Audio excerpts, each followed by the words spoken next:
और इस बीच बड़ी खबर आ रही कि ईरानी वजारत खारजा के तर्जुमान इस्माइल बकाई ने सोशल नेटवर्क पर एक पैगाम पोस्ट किया है और लिखा है कि 31 दिनों में हमने अमेरिका के साथ कोई बातचीत नहीं की है। यानी यह तस्वीर भी एक तरह से साफ हो गई। डोनाल्ड ट्रंप और अमेरिका का झूठ एक तरह से साबित हो गया, जहां पर डोनाल्ड ट्रंप बार बार यह कह रहे हैं कि ईरान के साथ उनकी बातचीत चल रही है, लगातार डील पर बातचीत हो रही है। लेकिन आप देखिए कि अब ईरान की तरफ से यह फिर से एक बार साफ किया गया है। ईरानी वजारत खारजा के तर्जुमान इस्माइल बकाई ने सोशल नेटवर्क पर एक पैगाम पोस्ट किया है और डोनाल्ड ट्रंप के बयान के जवाब में उन्होंने लिखा है कि 31 दिनों में, जब से जंग शुरू हुई है, इन 31 दिनों में हमने अमेरिका के साथ कोई बातचीत नहीं की है। उन्होंने वजाहत की है कि अमेरिका की तरफ से तजावीज़ के साथ साथ मुज़ाकरात की दरख्वास्त की गई है, जो पाकिस्तान समेत कुछ सालिसों के जरिए हमें पहुंचाई गई हैं। यह पैगाम व्हाइट हाउस के तर्जुमान और उनसे पहले डोनाल्ड ट्रंप की जानिब से अमेरिका और ईरान के दरमियान मुज़ाकरात की बात के बाद जारी किया गया है। बकाई ने लिखा है कि हमारा मौक़िफ़ बिल्कुल वाज़ेह है कि अब ऐसी सूरत हाल में जब अमेरिकी फौजी जारिहत शिद्दत के साथ जारी है, हम ईरानी कौम के दिफा के लिए अपनी तमाम तर कोशिशें और तवानाई वक्फ कर रहे हैं। हमने साबिका तजुर्बात को अपने गोश्त और खून के साथ महसूस किया है और हम सिफारतकारी की धोखाधड़ी को नहीं भूलेंगे। 2 साल से कम अरसे में यह धोखा एक तरह से ईरान के साथ किया गया है।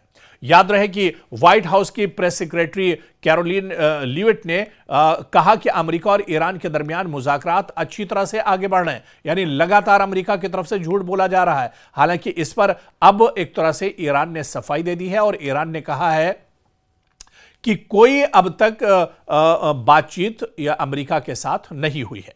और अभी तक इस जंग में आप देखिए कि बड़ी खबर आ रही है। इजराइल की वजारत सेहत ने दावा किया है कि ईरान के खिलाफ जंग शुरू करने के बाद से अब तक इजराइल में कई हजार अफराद अस्पतालों में, कई हजार जख्मी लोगों को अस्पताल लाया गया है। वजारत के मुताबिक 121 जो जख्मी हैं वो अभी भी जेर इलाज हैं, जिनमें से बहुत की हालत नाजुक बनी हुई है। और वजारत ने मजीद कहा है कि पिछले कुछ घंटों के दौरान कई 100 जख्मियों को अस्पताल में भर्ती कराया गया है, जो ईरान के हमले में जख्मी हुए हैं। जिस तरह से ईरान लगातार हमले कर रहा है, इन हमलों की वजह से इजराइल के अंदर बड़े पैमाने पर लोग जख्मी हुए हैं, बड़े पैमाने पर लोग यहां पर मारे गए हैं। और ऐसे में अब वजारत सेहत ने भी इजराइल के अंदर एक तरह से बयान जारी किया है और उसने खुद माना है कि ईरान के हमलों में हजारों इजरायली जो है, हजारों यहूदी जख्मी हुए हैं। सैकड़ों यहूदी अब तक एक तरह से इन हमलों में मारे जा चुके हैं।